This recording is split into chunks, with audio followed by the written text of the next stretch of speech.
Now, back to America's Workforce. Here's Ed Flash Ferens. And welcome back to America's Workforce, where we are available on various platforms. That includes Apple Podcasts, Google Podcasts, iHeartRadio, as well as Spotify. Check us out on Facebook, AWF Union Podcast, and you can follow us on Twitter at AWF Union Podcast. Well, it is Veterans Day, and on line number 2 right now, we have a veteran who's the head of the Insulators Union. No stranger to the show. We had him on a couple of months ago. Gregory Revard is his name. And Greg, welcome back to America's Workforce. How are we doing today? I'm doing great. Good afternoon, and thanks for having me back. You got it. So how are things going? I know you've been the head of the union. You were number 2 in charge for a number of years. Transition, I just want to check on that first before we go forward. Is that going smoothly? The transition's going great. I have an excellent general executive board, and Doug Gamble, who is the general secretary treasurer of our union now, has been asset, and transition's been going very smoothly. Good. Well, I want to talk about transitioning from the military and specifically into the building trades. And let's start with your case, because there's a lot of veterans that are unemployed, and they're trying to find a decent job, and you certainly can find one in the building trades. And there's a lot that you can speak to on that, the discipline of the military, and think about what you go through in the apprenticeship programs and the safety protocols, the learning experience, and all that. Talk to me about yourself. Now, I understand you served in the Navy. Is that right? That's correct. I served in the Navy, and I served there for 3 years, and I came out, and then I spent some time bouncing around, and I ended up in an apprenticeship program with the Insulators. Now, is that something that somebody encouraged you to do that? I mean, how did you find the Insulators? How did that happen in your case? Well, my family, my father and my uncles were Insulators, and when I came out of the service, I had a membership with the Laborers Local 1098 in Saginaw, Michigan. And work was slow at the time, and I worked for the Laborers when work was available, and when there wasn't, I went to work for the Insulators on a temporary basis. And then eventually, after 4 years, there was an opening in the apprenticeship program, and I applied for it, and I was accepted, and I started my apprenticeship at that time. What about your union involvement? Did that start right away? And obviously, you worked yourself all the way up the ladder. How did that pan out for you?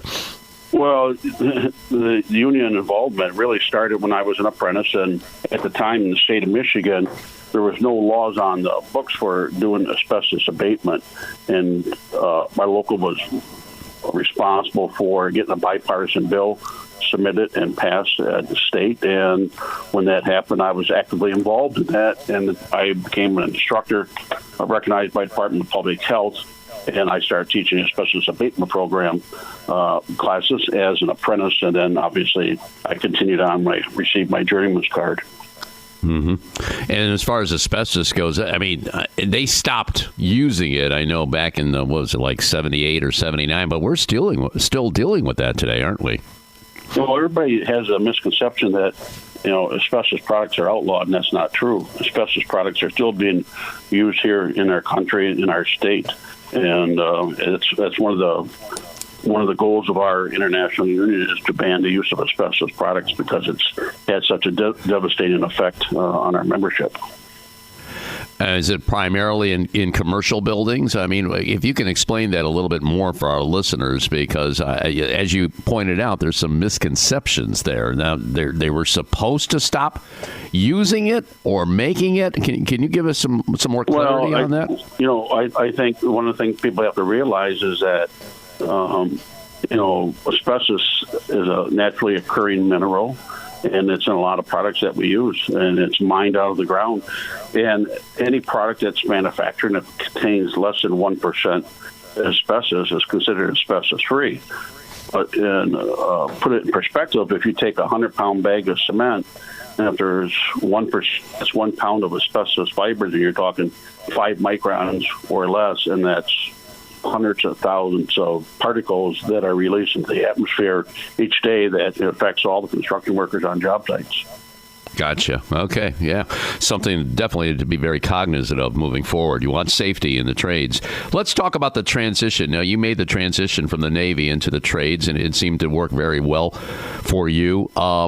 This being Veterans Day, what kind of outreach to veterans organizations are the Insulators doing to get more of them involved? Well, specifically, you could talk to the Insulators part, but in the trades in general, what's being done? Well, the trades support helmets to hard hats, and we're actively recruiting and welcoming ex-military members into our unions.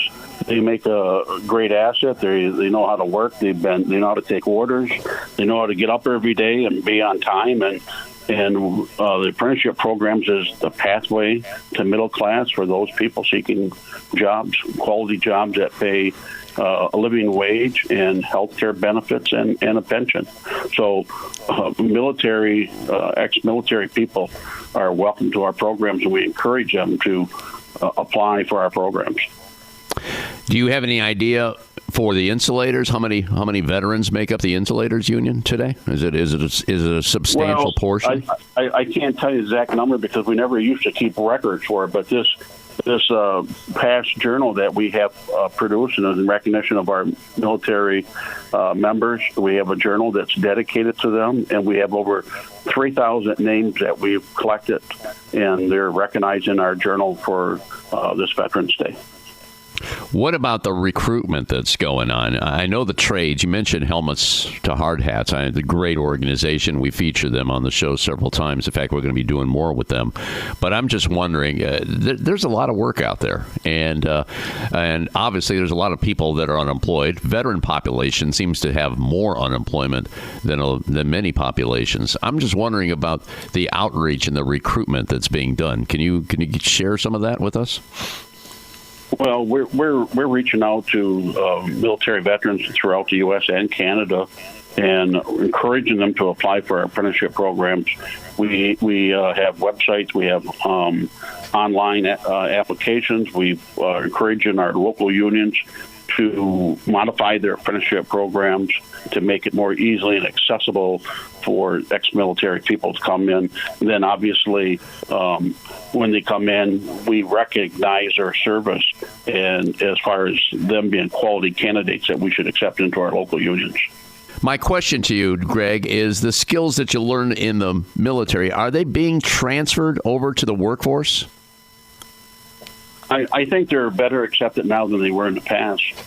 When I got out of the service, there was a negative recognition of the service, post-Vietnam, and veterans were kind of shunned. And now, as a result of that, and people who experienced that have made a major difference as far as recognizing and accepting military people for their service.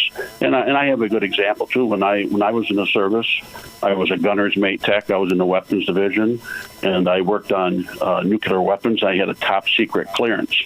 But yet, when I came home to my hometown here, which was largely the automotive industry, I applied for jobs at the different automobile plants, and I was passed over by other people who just simply came off the street, and I was not given any credit or recognition for my service, and that's a shame, and that shouldn't happen to anybody.